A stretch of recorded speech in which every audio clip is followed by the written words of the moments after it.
Di video kali ini saya akan membahas lebih tepatnya sharing gengs tentang pengalaman-pengalaman saya dulu pada saat pengajuan nikah kantor, terutama untuk TNI ya gengs. Jadi apa saja yang harus kita lakukan, kita harus melalui tahapan apa saja. Nanti saya akan berbagi pengalaman dengan geng saya semua. Tapi sebelumnya saya mohon maaf karena ini udah agak lama ya geng, 9 atau 10 tahun yang lalu. Jadi kalau misalnya kurang begitu detail, kemudian kurang begitu lengkap atau ada salah sedikit, saya mohon maaf. Bagi geng saya semua, khususnya calon istri seorang prajurit, nanti akan mengalami yang namanya nikah kantor ya gengs.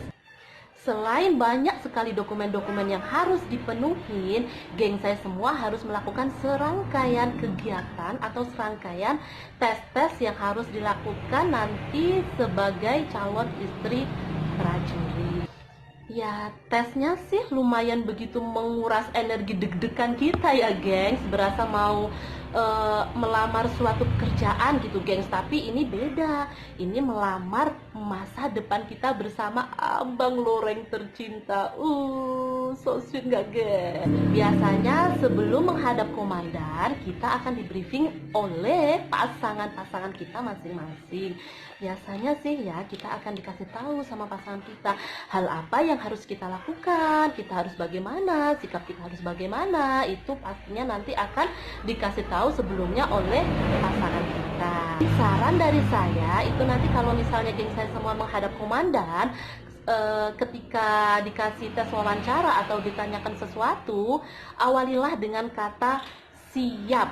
Jadi kata iya itu diganti dengan kata siap. Jadi untuk mengawali jawaban kita ditanya nih sama komandan ya gengs. Kemudian kita mau menjawabnya, jangan langsung dijawab, tapi awalilah dengan kata siap, siap komandan gitu. Kemudian jawabannya apa gitu ya gengs ya.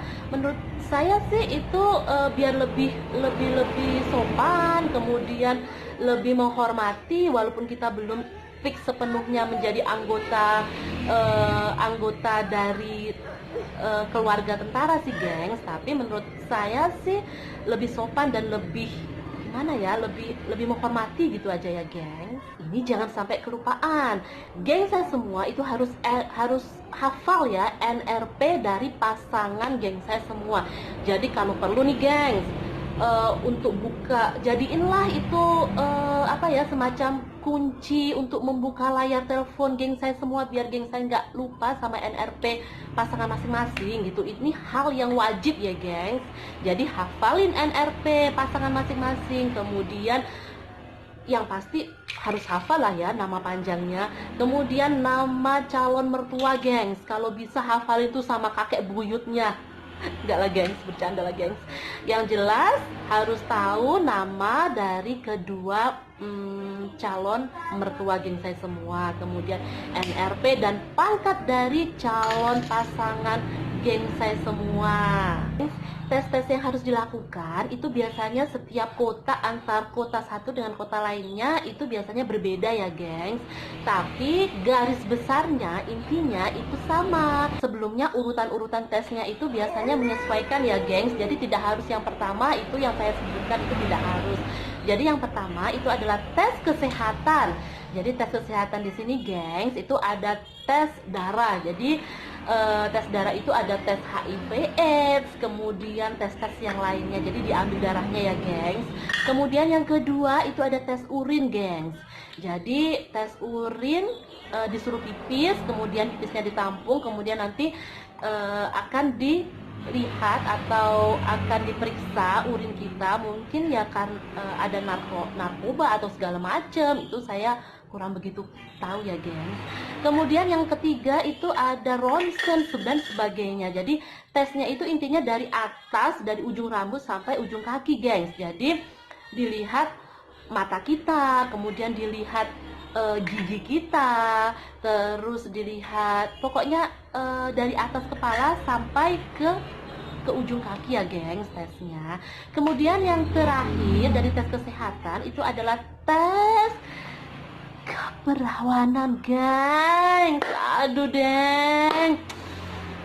Ini paling deg-degan, gengs. Pasti geng saya semua nih yang akan melakukan tes kesehatan yang paling deg-degan itu adalah tes keperawanan. Ya enggak? Pada tes keperawanan ini, gengs, di sini selain membuat deg-degan gitu, gengs, tapi di sini nanti akan jelas, gengs.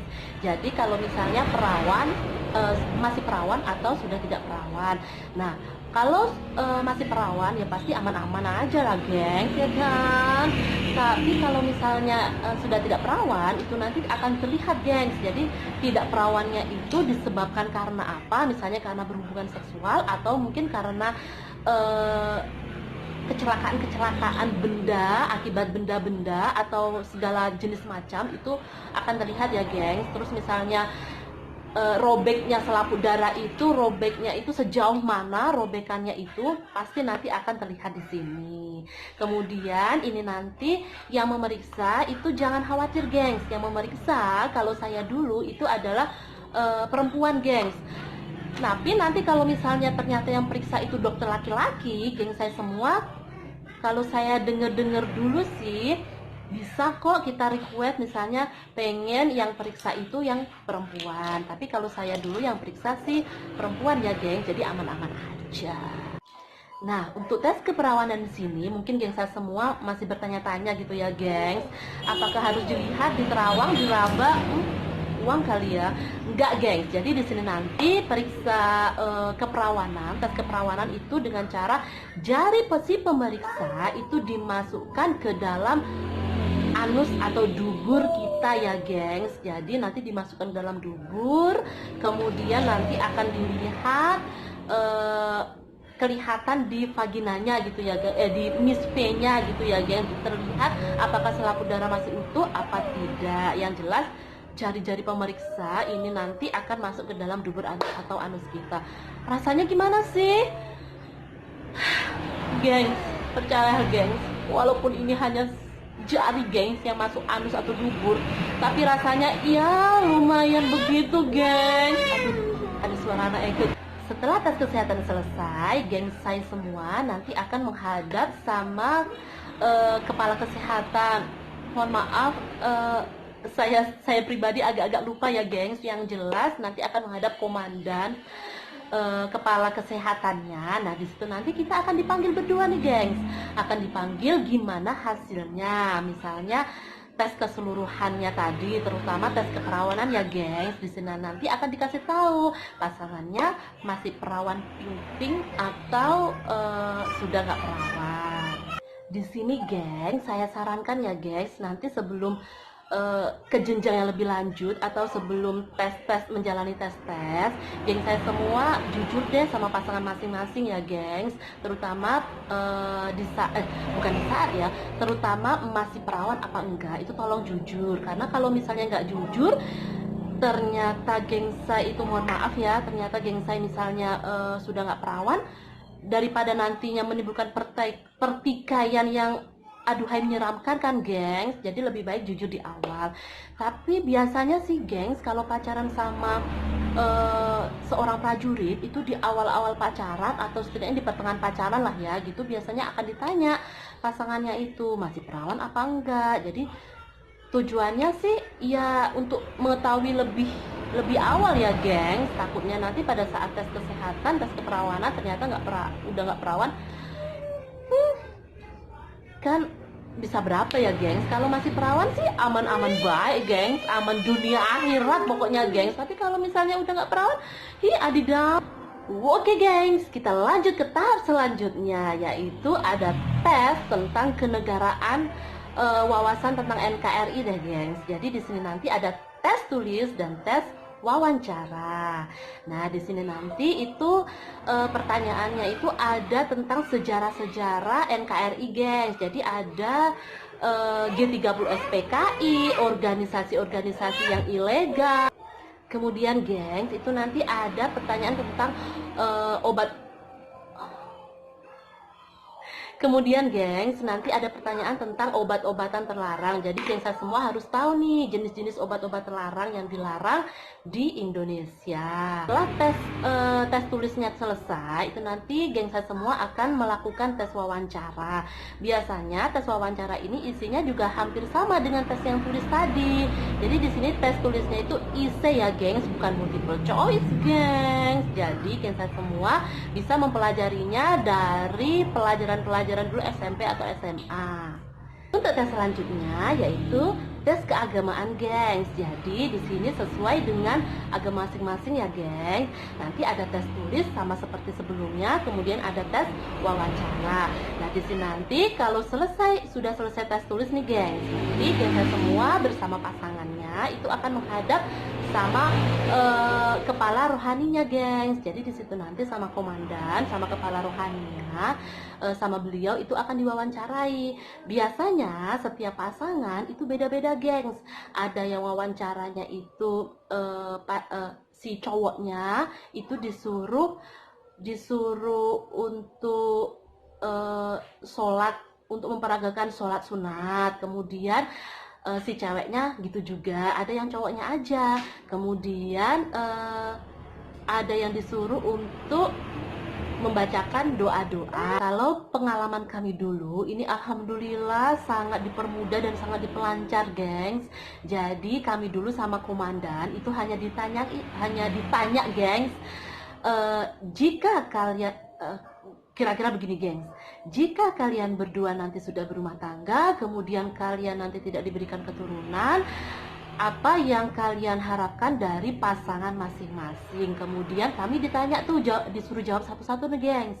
Jadi apa yang saya harapkan dari suami saya nanti, dan apa yang suami harapkan dari saya nanti jika tidak dikasih keturunan gitu gengs. Nah gengs, di sini nanti menghadap komandan batalion itu terutama untuk marinir ya gengs. Kemudian nanti setelah itu menghadap sama ibu ketua, yaitu ibu komandan gengs. Jadi di sini nanti kita diberikan arahan gengs, diberikan arahan atau gambaran-gambaran bagaimana harus hidup berumah tangga dengan seorang prajurit, dan bagaimana sikap kita nantinya sebagai seorang jala senastri, itu khususnya bagi yang angkatan laut marinir ya geng. Setelah kita menjalani tes-tes, serangkaian tes-tes semuanya, kemudian dokumen-dokumen juga sudah lengkap geng.